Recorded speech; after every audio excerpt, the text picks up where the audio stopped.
with us the winner of the second annual ChessBase India Chess Club tournament held here at Phoenix Market City, Kurla in Mumbai, Grandmaster Srinath Narayanan. First of all, congratulations, sir. Thank you so much. So, how was your experience been, with the entire management of how this idea came into picture with a space like a mall being used as a chess club? Since you have been someone who has been playing chess since you were a child, how do you feel, you as a chess player and also as a chess coach, how does this entire setup feel like for you? So there are, firstly I feel very positive about it. It's a lovely informal setting, and I think it's a great way for people to connect with each other with a common love being chess.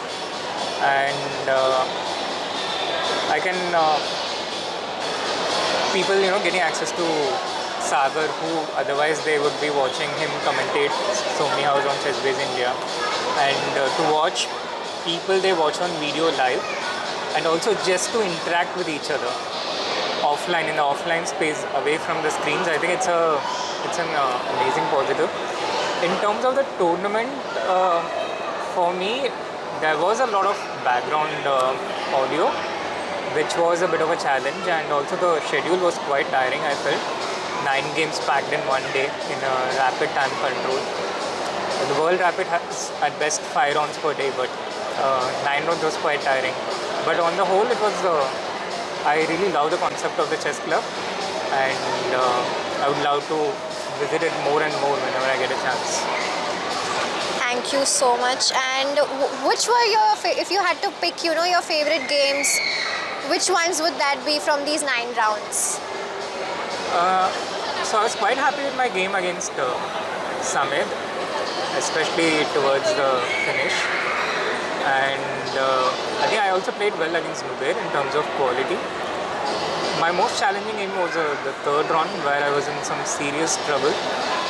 Even before I could, get into the game, I was already having a bad position. And I managed to somehow survive that. If I hadn't survived that, I think the tournament would have gone completely differently. But yeah, I think that was the most challenging game. And in terms of, if I had to pick one, I would pick my game against Nubair. And how do you feel about the strength of the tournament in general, with the with the pool of players that we had in this tournament? Not just in terms of the different title players, but also in general the way the rating range that we had. How do you feel about the strength of a tournament like this, which is held in a club for which is open for all? How do you feel about the strength in general for a tournament like this? To be honest, any tournament in India is usually quite strong, and this one was no exception. I think the tournament was quite strong, which is not quite captured in the starting list if you just look at the ratings. The top 13 players, the top 15 players are all around 2300 in classical, FIDE classical, but it doesn't quite reflect in their rapid ratings. And also amongst these players, there were quite a few players who have been working incredibly hard in the last few years. I remember playing Akash Dalvi in a Blitz tournament in 2020, and at that time he was around I think 1800 or something, and he played so incredibly well in that game and defeated me. And at that time I didn't even know who these players were, so it's amazing to see their journey.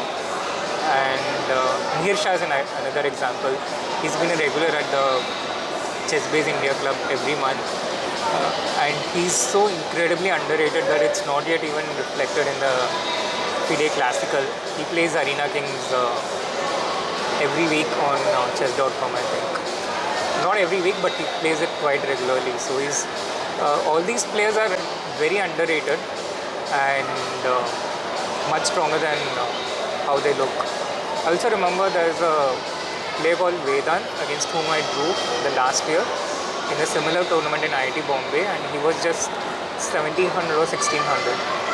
3 months later, his FIDE rating shot up all the way to 2200 or 2300, and this way I think, yeah, there are just so many underrated players all through the field. that's really true that what you have pointed out. A lot of talents in India, they are very underrated, and it's also kind of very normal in India to have a lot of strong players but not reflect that in the numbers that are shown right next to their names. Also, what would be your suggestions as a grandmaster and also as a coach for several years for a setup like this, where you feel that if we would have something developed more in terms of not just tournaments but also in terms of the club activities, then it can be a big boost to the Indian chess? That's a difficult question because I really like how things are the way they are right now. If I had to make any addition, I would love to create more such clubs around, not just in Phoenix Mall and not just in Mumbai. They have the second club, I think, somewhere in Indore. I was just reflecting a while ago at my home, about how it's so rare to find such social places where you can just go and play chess. I remember there was the house of Mr. Dakshinamurthy in Chennai, where people could just walk in, play chess, discuss chess, and have a good social time around. And how much these things have declined in recent times. So I think it's a big blessing just to have an informal setting like this, and I would just love to see it replicated across in more and more places. That said, I know how incredibly tough it is to bring about such a space. It's not easy in today's times, but it's really refreshing to see a place like this, and I would love to see more of it.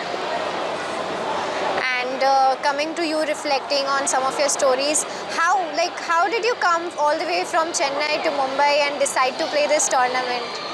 Well, a close friend of mine is getting married in a few days in Pune.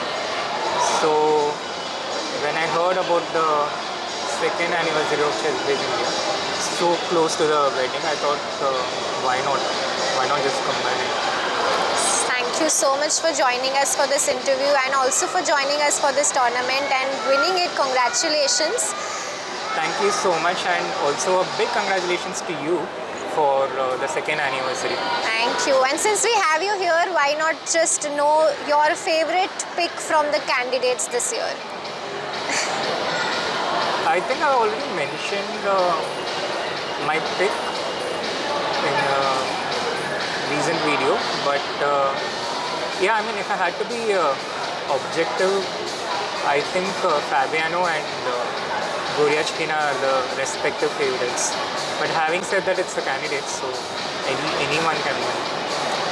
All right. Thank you so much for joining us for this interview. Thank you. Thank you so much.